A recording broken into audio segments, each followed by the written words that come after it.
Crypto currency का सवाल आए किसी खातून की तरफ से, हलाल है या हराम है। देखो, क्रिप्टो करेंसी के बारे में जो इस सॉफ्ट 100 मिलियन डॉलर जो हैं वो क्रिप्टो के कारोबार में डूब गए। अब मैं क्या कहूं इसके ऊपर, बहुत बड़े रिसर्च डॉक्यूमेंट्स मौजूद हैं कि क्रिप्टो करेंसी के खतरात क्या हैं, कैसे ये पूरे मुल्क को बल्कि ग्लोबल इकोनॉमी को तबाह कर।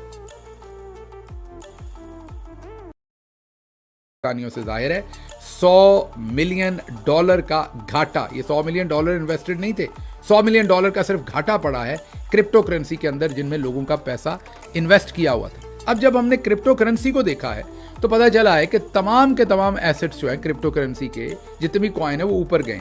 तो फिर ये किया गया है, इन्होंने कहीं फ्रॉड तो नहीं कर दिया जिनके पैसे लिए हुए थे, क्योंकि नज़र तो नहीं आ रहा कि क्रिप्टो में पैसे कहाँ ज़ाया हो सकते हैं, वो तो ऊपर ही गया है। बिटकॉइन हो या दूसरे मेजर जितने भी कॉइन्स हैं वो ऊपर गए हैं। तो ये मामला किया गया, मुझे लगता है कि कहीं पंक्चर लगा दिया है कि ये यहूदी जो पीछे बैठे हुए सारे इस बिटकॉइन के निजाम को चला रहे हैं, पूरे पाकिस्तान का स्ट्रेटेजिक रिजर्व एक वॉलेट में बनाएंगे, फिर ईरान की तरह, अर्जेंटीना की तरह, बाकी मुल्कों की तरह एक रात में इसको साफ कर देंगे और पाकिस्तान के पल्ले कुछ नहीं बचेगा। और ये होने जा रहा है, ये आपको अभी बता देता हूं मैं। ये किसने फैसला किया है कि पाकिस्तान का स्ट्रेटेजिक रिजर्व क्रिप्टो करेंसी में बनेगा? Who is the deciding authority? ये बैंकर है जो हमारा फाइनेंस मिनिस्टर बना हुआ है, जो हबीब बैंक से आया, जो खुद जिसकी लॉयल्टी हबीब बैंक के साथ और प्राइवेट बैंकर्स के साथ है, ये उसका आइडिया है, फाइनेंस मिनिस्टर का आइडिया।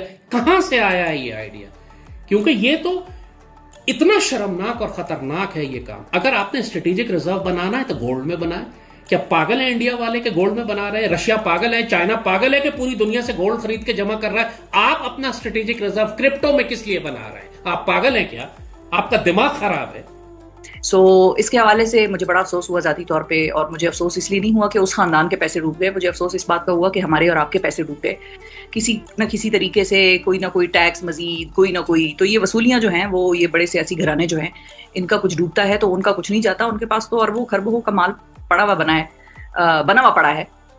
वसूलियां इनकी आपसे होंगी तो आप लोग उसकी फिक्र करें और दुआ किया करें कि इन बड़े घरानों के सरमाए ना डूबे, ताकि आपसे मजीद वसूलियां ना हो सके। और किसी ने मेरी इसी ट्वीट के नीचे, जी मैंने ट्वीट भी की थी, इसके नीचे बड़ी मजेदार एक कमेंट किया हुआ था, वो भी मैं आपको पढ़ के सुना दूं। क्रिप्टो में जिस सियासी शख्सियत के लड़के के 100 मिलियन डॉलर डूब गए हैं, उसकी तनख्वाह और मरात में फौरी तौर पर 100 गुना इजाफा किया जाए और बाकी के पैसे बेनजीर इनकम सपोर्ट प्रोग्राम से पूरे करके दिए जाएं।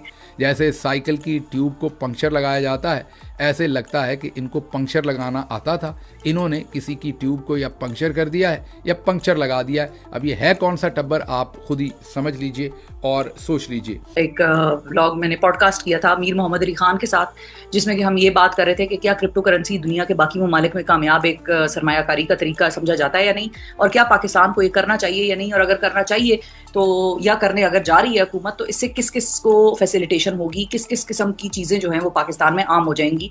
One of them was money laundering, जिसके हवाले से मीर मोहम्मद अली खान साहब ने खुद फरमाया था मेरे पॉडकास्ट पे।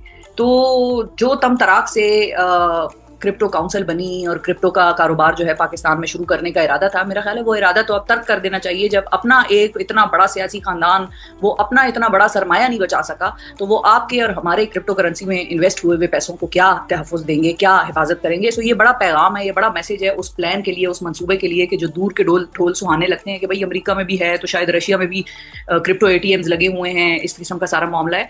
तो भाई उनके होंगे। आप अपने डायनामिक्स को देखें, आप अपनी अंडरस्टैंडिंग को देखें, फाइनेंशियल और फिजिकल अंडरस्टैंडिंग जो आपके यहाँ लोगों में पाई जाती है। अगर इतने बड़े बड़े खानदान जिनके हजार मतलब बेशुमार फाइनेंशियल एडवाइजर्स होंगे और चार्टर्ड अकाउंटेंट्स होंगे और क्रिप्टो करेंसी के हवाले से एडवाइजर्स होंगे, अगर उनका सरमाया ऐसे डूब गया तो आपकी और मेरे सरमाए की क्या गारंटी? अब ये बिजनेस जो है पाकिस्तान में, ये काला धन, इस धंधे को गैर कानूनी धंधा कहा जाता है और ये मनी लॉन्ड्रिंग के लिए इस्तेमाल होता था। और इस धंधे में आपको याद है माजी के अंदर भी हमारे जो डिप्टी प्राइम मिनिस्टर हैं, वज़ीर ख़ारजा भी हैं, जिन्होंने कल एक खुद को हमला किया है पाकिस्तान के ऊपर अमेरिका में बैठकर। बहुत सी जो इतलात आ रही हैं, ये कहा जा रहा है कि जनाब कि ये जो साहब हैं, जो साहबजादे हैं, ये मुस्लिम लीग नून से ही वाबस्ता अहम शख्सियत हैं।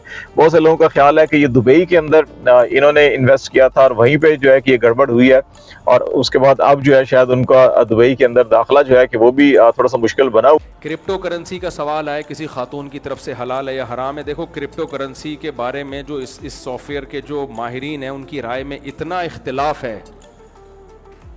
पहले मैंने फतवा दिया जायज़ है, उनसे हमारा राब्ता हुआ, उन्होंने हमें पूरा समझाया ऐसे होता है वैसे, हमने कहा तो जायज़ है। मैंने फतवा दे दिया जायज़ है। दूसरे बड़े से आइलैंड के हैं, वो टॉप 10 में उनका शुमार होता है, वो आए, उनसे मेरी मीटिंग हुई, उन्होंने कहा भाई ये नाजायज़ है, इसमें ये जो उन्होंने बताया ना कि यार, मैंने कहा ये तो सही नहीं है। फिर तीसरे आए, वो उनसे भी बड़े फंटर, उन्होंने कहा ऐसा है, जायज़ है। फिर हमने कहा भाई मुझे नहीं पता ये जायज़ है कि नाजायज़ है, क्योंकि इसके माहिरीन में जब इख्तलाफ हो रहा है। देखो अब लोग कहते हैं मुफ्ती लोग फतवा क्यों नहीं दे रहे। आपके सामने कोई खाना आया, एक आदमी कह रहा है ये चोरी का है, ये गधे का गोश्त है, सॉरी, दूसरा कह रहे नहीं गाय का गोश्त है।